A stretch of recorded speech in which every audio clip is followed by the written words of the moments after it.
नमस्कार नमस्कार। पडघममध्ये मी पूनम चांदोरकर आपल्या सर्वांचं मंगलमय स्वागत करते।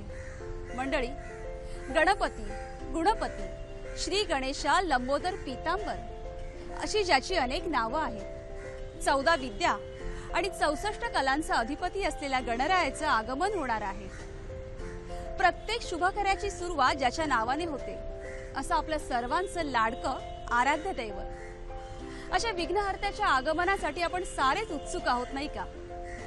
या गणेशोत्सवात मंगलमय वातावरण आणि भक्तीचं एक अनोखं दर्शन आपल्याला होतं। आपण सगळेच या आनंदासाठी आतुर झालेलो आहोत आणि म्हणूनच आपल्या बाप्पाचं अगदी पारंपरिक वेशभूषेमध्ये ढोल ताशांच्या गजरात आपण सगळे स्वागत करूया।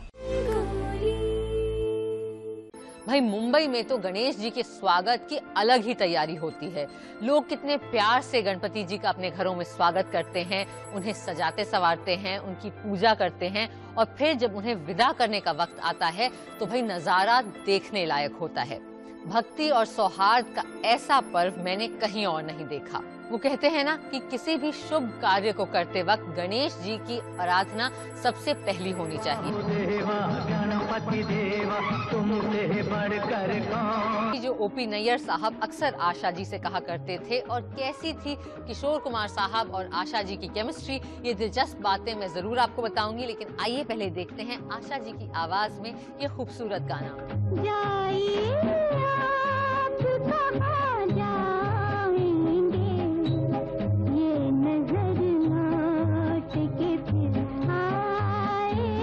मंडळी, आज सगळ्याच क्षेत्रात स्त्रिया पुढे आहेत। आपल्या शिक्षणाच्या जोरावर त्यांनी विविध क्षेत्रात पदार्पण देखील केलं आहे, परंतु अजूनही उंबरठ्याच्या आत मात्र तिला अपमानास्पद वागणूक मिळते, तिचा छळ होतो, तिची घुसमट वाढते। पण या सगळ्यांमध्ये स्त्रीने खचून न जाता काय केलं पाहिजे, कुठे दाद मागितली पाहिजे, कायदा काय सांगतो, या सगळ्यांविषयी जागृती करणारा नुकताच एक कार्यक्रम आपल्या सखी सह्याद्रीमध्ये पार पडला। पाहूया सखी सह्याद्री। मंगळवारच्या 30 ऑगस्टच्या सखी सह्याद्रीमध्ये आपला विषय होता कौटुंबिक विवाद आणि स्त्रियांचे हक्क, आणि या विषयावर मार्गदर्शन करण्यासाठी आपल्याबरोबर होत्या ॲडव्होकेट प्रतिमा शेलार आणि ॲडव्होकेट प्रणाली सावंत। या दोघीही तज्ज्ञ पडगमसाठी आपल्याशी काय बोलल्या ते आता आपण ऐकूया। सखी सह्याद्री हा जो कार्यक्रम कायद्याविषयक कौटुंबिक वादविवाद आणि महिलांविषयी असलेले कायदे, हा जो सखी सह्याद्री हा जो कार्यक्रम अतिशय कौतुकास्पद आहे। ह्या कार्यक्रमामुळे अगदी महाराष्ट्रातल्या कानाकोपऱ्यातील महिलांपर्यंत कायदे आणि कौटुंबिक विवाद हे काय आहे ह्याचा एक चांगला मेसेज गेलेला आहे। कायदे काय आहे हे समजलेलं आहे। महिलांसाठी कौटुंबिक हिंसाचार हा 2005चा कायदा आहे। हरेसमेंट ॲक्ट वर्कप्लेस हा एक कायदा आहे। त्यामुळे ह्या सगळ्यांची मला वाटतं त्यांना बऱ्यापैकी अवेअरनेस आलेला आहे। त्यामुळे मी सांगे हा अतिशय कौतुकास्पद कायदा आहे। मी आणि एक माझ्यासारखं एक मेसेज देऊ असे इच्छिते की हे जे महिलांविषयी अनेक कायदे आलेले आहेत, ह्या कायद्यांचे अवेअरनेस असावा, माहिती असावी, पण त्या कायद्यांचा नक्कीच ढाल म्हणून वापर करावा, वेपन किंवा हत्यार म्हणून वापर करू नये। अतिशय अगदी असह्य परिस्थिती असेल त्याच वेळेला हत्यार म्हणून, अदरवाईज या कायद्यांचा ढाल म्हणूनच वापर करावा, वेपन म्हणून करू नये हे मी कायद्यासारखी किचकट गोष्ट सोप्या भाषेमध्ये तळागाळातल्या लोकांच्या पर्यंत पोचते आहे। आज या आपल्या कार्यक्रमाच्या माध्यमातून खूपदा असं आपण म्हणतो की कायदे आहेत, त्यांचं अस्तित्व आहे, परंतु ते किती लोकांना माहिती आहेत। तर मला वाटतं की सह्याद्री वाहिनीचा हा जो कार्यक्रम आहे तो हा एक अत्यंत चांगला उपक्रम आहे की ज्याच्या माध्यमातून सोप्या भाषेतला कायदा हा अत्यंत इंटिरियरला सुद्धा हा पोचतो आहे। ह्या कार्यक्रमाच्या माध्यमातून आज आम्ही जे सांगितलं आहे ते तुम्ही त्या कार्यक्रमामध्ये बघितलेलं असेलच। फक्त मला एवढंच एक सांगावंसं वाटते सगळ्या माझ्या मैत्रिणींना, महिला मैत्रिणींना, की आपण कायद्याचा दुरुपयोग टाळला पाहिजे। कारण की बऱ्याचदा असं होतं की आपल्याला काहीतरी वेगळे आपले हेतू साध्य करून घेण्यासाठी आपण या कायद्याचा वापर करतो, गैरवापर करतो, आणि अशा वेळी ज्या स्त्रीवरती खरोखर अन्याय होत असतो त्या स्त्रीकडे बघण्याचा समाजाचा, कायद्याचा दृष्टिकोन बदलला जातो। आणि त्याच्यामुळे मला असं वाटतं की सेक्शन 498ची जी धार बोथट झाली सर्वोच्च न्यायालयाच्या आदेशाने, ते ह्या सगळ्या गोष्टींमुळेच झालेली आहे। त्याच्यामुळे कायद्याचा गैरवापर करताना आपण सगळ्यांनी विचार करायला हवाय आणि अन्याय कोणीही सहन करू नये हे अगदी मी मनापासून सांगेन, परंतु गैरवापर टाळावा अशी माझी सगळ्यांना विनंती राहील। धन्यवाद। मंडळी, चालता चालता, बोलता बोलता, अगदी सहज साध्या आणि सोप्या प्रश्नांची उत्तरं तुम्ही देता आणि मग काय, बक्षीसही तुम्हीच जिंकता. म्हणूनच बघा आपला लोकप्रिय कार्यक्रम चालता बोलता. नमस्कार नमस्कार नमस्कार मित्रमंडळी. दूरदर्शन सह्याद्री वाहिनीवरच्या तुमच्या आवडत्या कार्यक्रमात चालता बोलता मध्ये मी शंतनू मोघे तुमचं मनपूर्वक स्वागत करतो. मित्रांनो, हा परिसर बघताय ना, किती छान शांत आणि रम्य आहे ना. आजूबाजूला बरीच मुलं वगैरे येताना जाताना दिसत आहेत. माझ्या मते हे कॉलेज असावं. करेक्ट. रयत शिक्षण संस्थेचं बोरावके महाविद्यालय श्रीरामपूरमधलं एक अत्यंत महत्त्वाचं कॉलेज, आर्ट्स आणि सायन्सचं. चला तर आज आपला हा चालता बोलताचा खेळ आपण इकडेच रंगवूया. पाहिलं, इतकी गर्दी ऑलरेडी सज्ज आहे. या आता वेळ न दवडता आपण कार्यक्रमाची सुरुवात करूया. ते या कॉलेजच्या प्राचार्यांशी 2 शब्द बोलून. डॉक्टर कुंडलिक शिंदे साहेब, हॅलो. नमस्कार. नमस्ते. चालता बोलता तर्फे तुमचं खूप खूप स्वागत. आपले सर्व टीमचंही महाविद्यालयाच्या वतीनं स्वागत. धन्यवाद सर. मार्गदर्शनपर काही शब्द.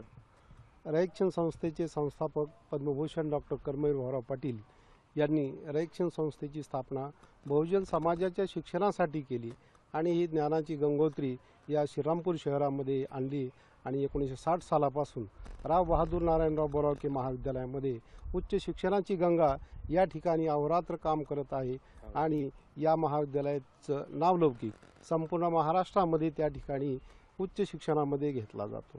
काय म्हणताय? व्यवस्थित चाललं, एकदम Great, छान great. वाटतंय. आपलं काय नाव? सगळं प्रतिज्ञा पत्रिके. ग्रेट. मॅम, मी तुम्हाला 3 प्रश्न विचारतो. त्यातला पहिला प्रश्न आहे, भारतातील सर्वात पहिलं राष्ट्रीय उद्यान कोणतं? भारतातील सगळ्यात पहिलं राष्ट्रीय उद्यान कोणतं? तुमचे ऑप्शन्स आहेत, संजय गांधी, जिम कॉर्बेट का कान्हा? Jim Corbett.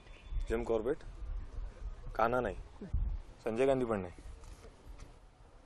बरोबर उत्तर आहे. एकदा जोरदार टाळ्या होऊन जाऊ दे त्यांच्यासाठी. मंडळी, आपल्या गणपती बाप्पाची आरास करताना शक्यतो नैसर्गिक साधन संपत्तीचा वापर करा. त्याच्यामुळे आपल्या पर्यावरणाचं संतुलन राखलं जाईल. तुम्ही कुठेही जाऊ नका, पण घेऊयात एक छोटीशी विश्रांती. बघत राहा पडघम. पडघम म्हणजे कार्यक्रमाची मेजवानी आणि आनंदाची पर्वणी. पडघम. मंडळी, आपला लाडका बाप्पा आपल्या घरी आलेला आहे आणि आपल्याला घरी बसून आपल्या बाप्पाची छानपैकी सेवाही करायची आहे, हो ना? म्हणूनच एक हिंदी चित्रपट 3 भागांमध्ये तुम्ही मनोरंजनात्मक बघू शकता, फक्त आपल्या बायोस्कोप मध्ये. पाहायला विसरू नका बायोस्कोप. औरतें मर्दों के काम पे उतर आई हैं. मैं ये तो नहीं जानती कि आपको अपनी आजादी क्यों नहीं चाहिए. आपल्या गणेश पूजनामध्ये 21 पत्रींना विशेष महत्व आहे. आपल्या गणपती बाप्पालाही या 21 पत्री विशेष आवडतात. या 21 पत्री म्हणजेच दुर्वा. या दुर्वांवरून किंवा गवतावरून सकाळी सकाळी अनवाणी चालल्यास आपल्या शरीरातील उष्णता कमी होते आणि या वनौषधींबाबत आपल्याला अधिक माहिती मिळते ती आपल्या हॅलो डॉक्टर मध्ये. ही वनौषधी जी असतात तेच आयुर्वेदाचा पाया आहे. त्यासाठी आपण बघूया आपला विशेष कार्यक्रम हॅलो डॉक्टर. अपेक्षा हा माणसाचा जन्मजात गुण आहे आणि त्यानुसार तो प्रयत्न करत असतो आणि त्यासाठी उपायही शोधत असतो. असाच काहीसा प्रकार हा नवविवाहित जोडप्यांबाबतही होत असतो. त्याच्यामुळे लग्न झाल्यानंतर काय गुड न्यूज कधी असं जे कुतूहलाने विचारलं जातं, कौतुकाने विचारलं जातं, त्यानंतर हा प्रश्न हा रोखून विचारला जातो आणि त्यानंतर चिंतेतून. प्रेक्षको, खरं म्हटलं तर वंध्यत्व हा मी नेहमीच सांगत असते की हा आपला एक सामाजिक समस्या आहे आणि त्यासाठी वैयक्तिक, कौटुंबिक आणि सामाजिक दडपणाखाली ही जेव्हा जोडपी जगत असतात तेव्हा आपण या गोष्टी समजून घेतल्या पाहिजे. आणि या जोडप्यांना सुद्धा मी असं सांगू इच्छिते की तुमचे प्रयत्न हे मातृत्वाकडे नेणारेच आहेत. ते कसेच हेच आज आपण समजून घेणार आहोत वंध्यत्व निवारण, अपेक्षा आणि उपाय या कार्यक्रमाअंतर्गत. आणि यासाठीच आज आपण आमंत्रित केलंय डॉक्टर संदीप माने यांना. नमस्कार डॉक्टर. हॅलो डॉक्टर मध्ये तुमचे खूप खूप स्वागत. थँक्यू. आतापर्यंत सर आपण मानसिकता बघितली आणि आज तुम्ही छान विषय घेऊन आलाय अपेक्षा आणि उपाय. तर सर्वप्रथम मला तुम्हाला असं विचारायचंय की लग्न झाल्यानंतर जोडप्यांची याबाबतची अपेक्षा काय असते? लग्नानंतरच्या काळामध्ये एका पती आणि पत्नीला एकमेकांना समजून घेण्याचा हा पहिला मोठा त्यांचा चॅलेंज असतं. त्यानंतर घरातल्यांची मनस्थिती सांभाळणं, ते रिलेशन्स वाढवणं, सासू सासरे, आई वडील, बाकीचे इतर नातेवाईक आणि हे सगळं करत असताना हल्लीच्या काळामध्ये नोकऱ्यांचं जे महत्त्व वाढलेलं आहे, जॉब्स करिअर्स सांभाळायला लागतात आणि तिथे प्रगती करायची म्हणजे तिथे सुद्धा मेहनत घ्यावी लागत असते. त्यामुळे ह्या सगळ्याचा त्या दोघांसमोर एक मोठा प्रश्न असतो, बॅलन्स करणं. एक त्यांचं रिलेशन, नातेवाईक आणि जॉब्स. आता ह्या सगळ्यामधून प्रेग्नन्सी काही वेळेला मागे ठेवली जाते आणि मग जेव्हा प्रेग्नन्सी करायची वेळ येते आणि जर त्याला वेळ लागायला लागला तर मात्र त्यांची काळजी वाढायला लागते. बंड्या ट्रेन मधून उतरतो आणि ब्रिज चढून वरती येतो. तेवढ्याच समोर टीसी येऊन उभा ठाकतो. बंड्या मात्र अगदी तशाच खोट्या अभिरवावात चालू लागतो. तेवढा टीसी तिकीट तिकीट प्लीज बंड्याच्या समोर येतो. मग काय, बंड्या मात्र नाईलाजाने तिकीट काढून टीसीच्या हातात देतो. टीसी तिकीट चेक करतो आणि सांगतो, अरे हे तिकीट तर जुनं आहे. तेवढ्यात बंड्या उत्तर देतो, मग काय, तुमची ट्रेन तरी कुठे नवीन होती. मंडळी, आपल्या आयुष्यामध्ये हास्याचं खूप महत्व आहे आणि अशा विनोदी किस्सांसाठी तुम्ही पाहत राहा आपला कार्यक्रम हास्य रंग. हास्य रंग. अगं घरावरनं आठवलं, तुझे बाबा आहेत की गेले? काय बोलताय काय? अगं म्हणजे लंडनच्या गावाला. अगं म्हणजे ते लंडनला कामाला जाणार होते ना. अहो नाही, ते काम रद्द झालं त्यांचं, नाही गेले. त्यांना म्हणावं, अहो इथेच कामाला लागा. का? अगं म्हणजे इथल्या माणसाने इथेच कामाला लागावं. म्हणजे शिकायचं इथे आणि कामाला जायचं तिथे. हे म्हणजे असं झालं, खायचं इथे. कळलं कळलं कळलं. तुला सांगतो, देशावरचं प्रेम ना माझं असं उफाळून जाते, उफाळून. अहो काय वाचताय ते तरी सांगा. अगं एका कर्तव्यदक्ष स्त्रीची बातमी आहे. अगं हिचा चेहरा बघ, किती दमली आहे बिचारी. राहायलाय पुण्याला आणि कामाला येते मुंबईला. उपाशी पोटी भरल्या ट्रेन मधनं प्रवास करते बिचारी. अगं तिचा चेहरा बघ किती दमलाय, पण तिचं घर अगदी सुंदर, सुरेख आणि काय काय होतंय काय? सुंदर ठेवते, सुंदर. धगर तू पण वाच आणि लक्षात ठेव, वाचाल तर वाचाल. प्रभा दुसरे नाव आहे तिचं. तुम्हाला नेहमी दुसऱ्यांचंच कौतुक असतं. आता दुसरे तिचं आडनाव आहे, त्यात मी काय करू? काही करू नका तुम्ही ना. मला सांगा, आपण राहतो कुठे? नाशिकला. कामाला जातो कुठे? शिर्डीला. तेही रोज रोज. एवढं सगळं काम करूनही आपलं घर ना मी स्वच्छ आणि सुंदर ठेवते, हो की नाही? हो. तुमचं ना माझ्याकडे लक्षच नाही मुळी, हो की नाही? हो. मंडळी, या गणेशोत्सवाच्या तुम्हा सगळ्यांना शुभेच्छा. खरं तर या 10 दिवसामध्ये आम्ही सुद्धा तुमच्या आनंदामध्ये सहभागी होत असतो आणि म्हणूनच तुमच्यासाठी नवनवीन कार्यक्रमही घेऊन येत असतो. या 10 दिवसात खरंच खूप मजा असते नाही? प्रत्येक दिवशी बाप्पासाठी एक वेगळा पदार्थ प्रसाद म्हणून तयार केला जातो. पण आपल्या बाप्पाला विशेष प्रिय आहेत ते मोदक.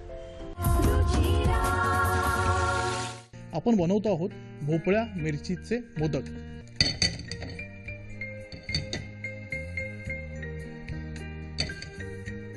ही जी भोपळी मिरची बारीक चिरून घेतली आपण, ती टाकूया पॅन मध्ये.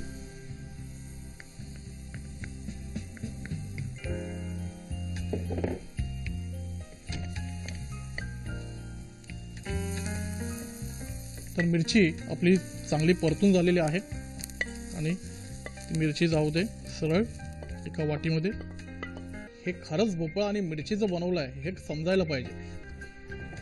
मित्रो, मिक्सर रेडी झाला आहे आणि थोडं त्याला वेलचीचा टच द्यायचा. तर वेलची टाकून घेतली, वेलची पावडर.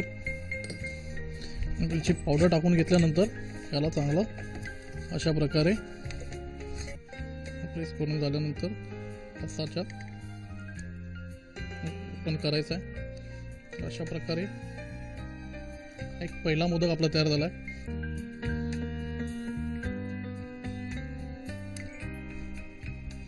छानपैकी असं ठेवून घेऊया मधोमध.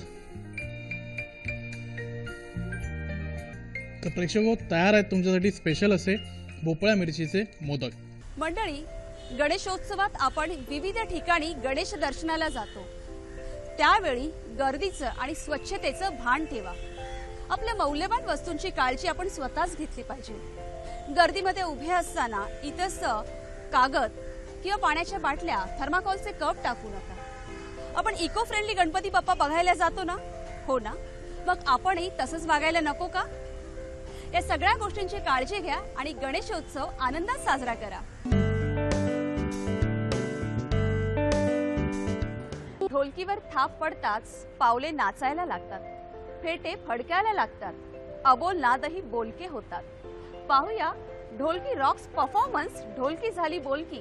ढोलकी आणि लावणी हे समीकरण अगदी चपखल बसतं आणि बऱ्याच जणांना त्या पलीकडचा ढोलकीचा आवाका माहीतही नसतो. पण ढोलकी हे एक परिपूर्ण तालवाद्य आहे, त्यामुळे ते कुठल्याही गाण्याच्या प्रकाराला साथ करू शकतो.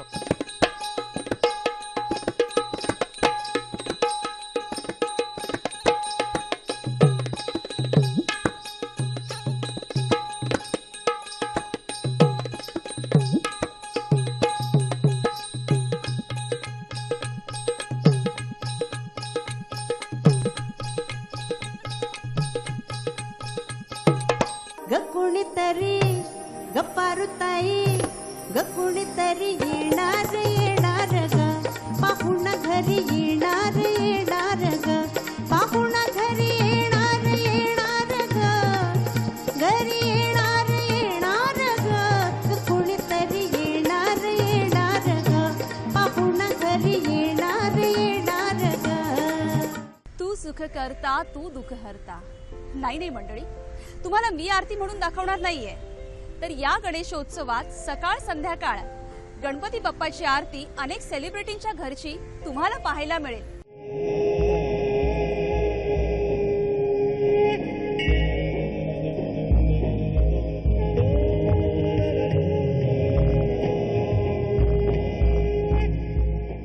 सुख करता दुःख हरता वार्ता विघ्नाची नुरवी पूर्वी प्रेम कृपा जयाची सर्वांगी सुंदर उटी शेंदुराची कंठी झळके माळ मुक्ता फळांची.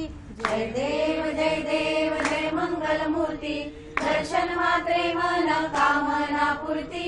जय देव रत्न खचित फरा तुझ गौरी कुमरा चंदनाची उटी कुमकुम केशरा हिरे जडित मुकुट शोभतो बरा ऋण झुणती नुपुरे चरणी घागरिया. जय देव जय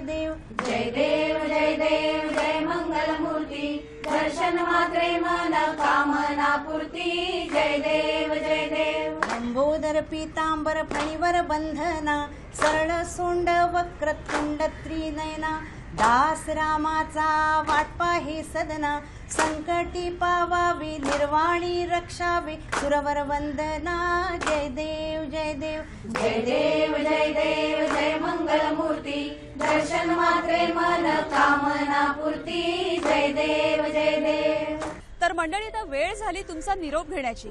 खरं तर तुमच्याप्रमाणे बाप्पाच्या प्रतीक्षेसाठी मी सुद्धा खूप उत्सुक आहे. खरंच सगळ्यांनी मिळून खूप धमाल मजा मस्ती करूया, पण त्याचबरोबर पुन्हा एकदा तुमच्यासाठी, कारण तुमच्या सर्वांची आम्हाला काळजी आहे. गणेशोत्सवामध्ये गणेश दर्शनाला जाताना गर्दीचं भान ठेवा, आपल्या मौल्यवान वस्तू सांभाळा, विशेषतः लहान मुलांची काळजी घ्या आणि कोणालाही इजा न पोहोचवता अगदी आनंदाने हा गणेशोत्सव साजरा करा. चला तर पुन्हा भेटूया पुढील भागामध्ये, याच वेळी याच दिवशी. तोपर्यंत नमस्कार.